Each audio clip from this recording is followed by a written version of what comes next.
Hi guys, it's Craig Nichols, the Crappie Cowboy. I'm your 2019 Crappie Masters National Champion.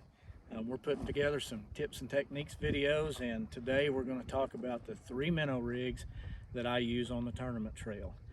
When those fish get really tight to brush piles and we have to do a lot of brush pile fishing, vertical fishing in the brush piles, this is a rig I like to use because I can get down in the brush and fish minnows the same way I fish jigs without hanging up. This is the minnow rig I use. I'm going to take a light wire hook, tie it to my main line with a polymer knot. Below that, I'm only going to go about 4 to 6 inches. The closer the better.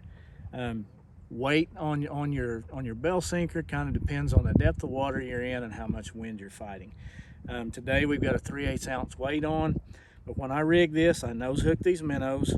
I can drop this bait into the brush piles. It goes through the limbs, and if you feel it get hung up on a limb, you can just drop slack, it'll pull down, and that hook will continually turn, and you can work it through those limbs to work those brush piles from top to bottom to thoroughly work those brush piles over. That way you can get the fish in these piles from the top to the bottom. This is a rig that I use pretty much 90% of the time when I'm brush pile fishing and I have to go to live bait, because I can work this in and out with a lot of success and not have to retie very often. Okay, if we're going to be on we're chasing open water fish, fish on standing timber that we're pitching to, I want to change this rig up a little bit. Again, I'm going to go with a sliding bullet weight, and I'm either going to be tipping a jig with a minnow or a light wire hook.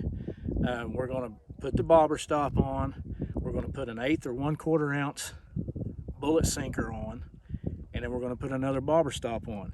And what this allows us to do with the minnow fishing is, if those fish are really aggressive, they want that minnow moving a lot, you can slide this weight up away from that minnow and give that minnow more room to swim and move around.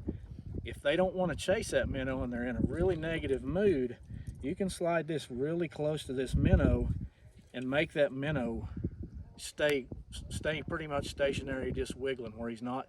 The fish doesn't have to chase him. I use this technique when I'm pitching on standing timber, vertical fishing standing timber, or when I'm pitching to open water suspended fish. Another technique I like to use when those fish are really spooky is I'll get my casting rods out. I've got a special jig head that I get from Jinko. They're the only ones that make it right now. This jig head has a blade built onto the hook, and it constantly moves. You can blow on it, make it move. When this jig hits the water, this blade is turning. I use either 1/8 or 1/4 ounce on this jig. I nose hook these minnows, and I'm casting to these fish.